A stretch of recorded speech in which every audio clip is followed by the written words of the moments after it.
साथ संगत जी, प्यार से कहना धन निरंकार जी। आज सत्संग में ये जो भाव हर कोई श्रवण कर रहा था, चाहे वो वक्ता कोई भी हो, एक उम्र उनकी कोई भी हो, एक भाव, एक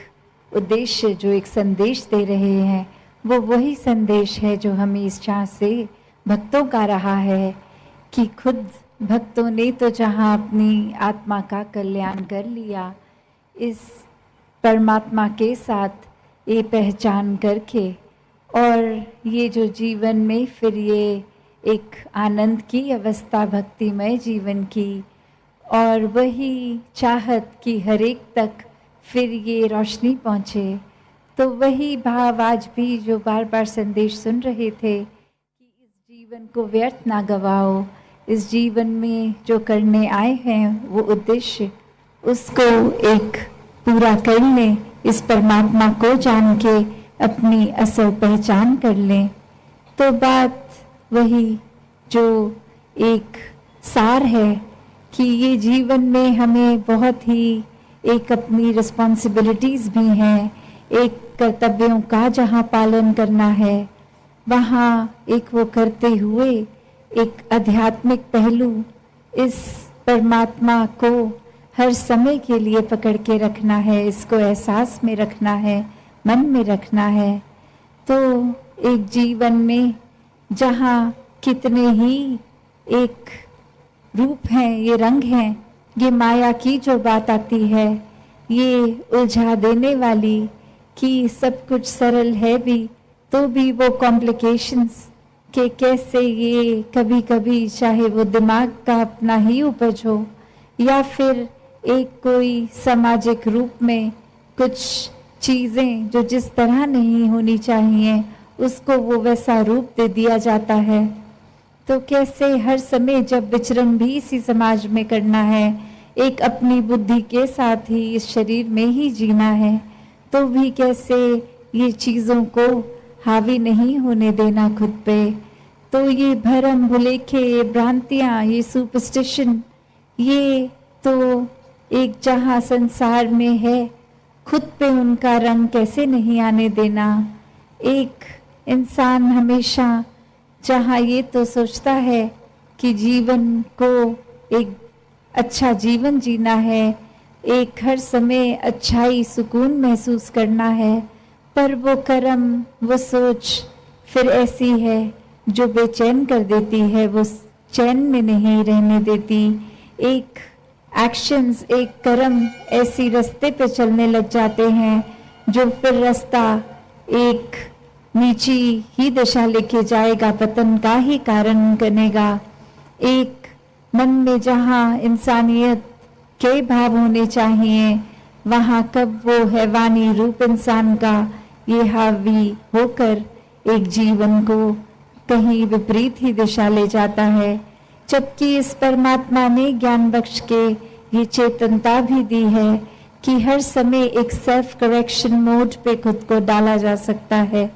हर समय जैसे ही ये डगमगाया भी अगर मन, तो कैसे खुद को वापस स्थिर से जोड़कर स्थिर किया जा सकता है। पर ये इंसान तो हर समय फिर वही बात कि एक चाहत तो है कि जीवन में उजाला आएगा,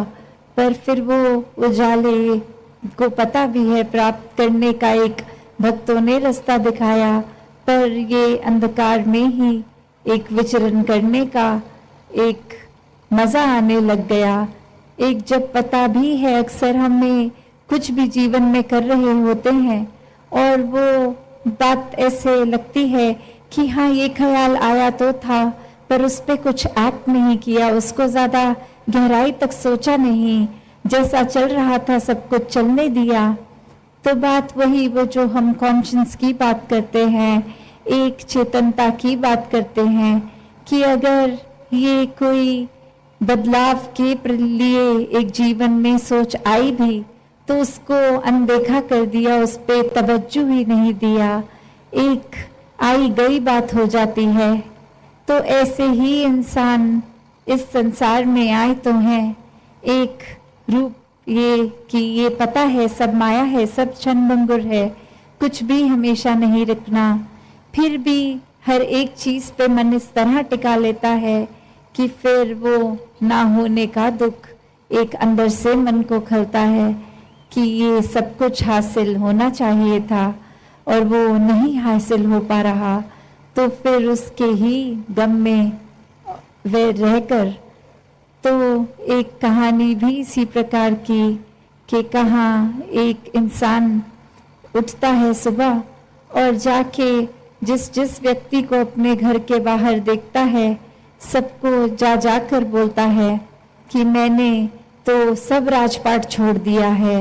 एक मैंने सब चीज़ों को, सुख सुविधाओं को अबैंडन कर दिया है,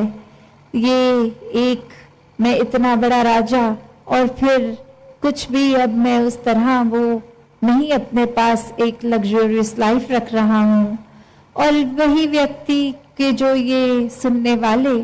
उनकी जहाँ वो हंसी भी निकलती है कि आप तो यहीं रहते हैं, आप तो कोई महल में नहीं रहते, आप तो कहीं के भी राजा नहीं हैं। तो ये त्याग की बात आई कहाँ से? क्योंकि कोई राजपाट तो था ही नहीं, वो त्यागा फिर कैसे? और फिर वो व्यक्ति बोलता है कि ये सब कुछ था सपने में मेरे पास और उठ के अब मुझे एक लगा कि मुझे वो चाहिए नहीं, मैंने छोड़ दिया। तो सोचने वाले जो सोच रहे हैं वही बात हमारे जीवन पे भी लागू है कि ये रोज उठकर हम भी वही सोचते हैं कि एक हमने कुछ छोड़ दिया है, ये जो अंधकार का जीवन है ये हमने छोड़ दिया है और हम एक रोशनीमय जीवन में, एक उजाले में अब मुख रख रहे हैं। पर वही बात कि कैसे भरम भुलेखे कि ये सपना जहाँ भरम था सच्चाई थी भी नहीं, कोई राजपाट था ही नहीं, तो उसका त्याग करना भी कोई त्याग हुआ। ये तो फिर बात वही कि कुछ अगर है नहीं तो उसको मान लिया कि हमने वो चीज ही छोड़ दी। तो बात वही कि होते हुए अगर एक अभिमान जैसी चीज जो मन में इतने सूक्ष्म रूप में भी आ जाती है, एक कर्ता भाव,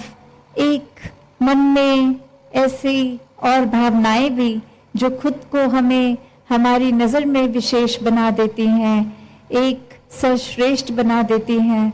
तो क्या हम ऐसी चीजों को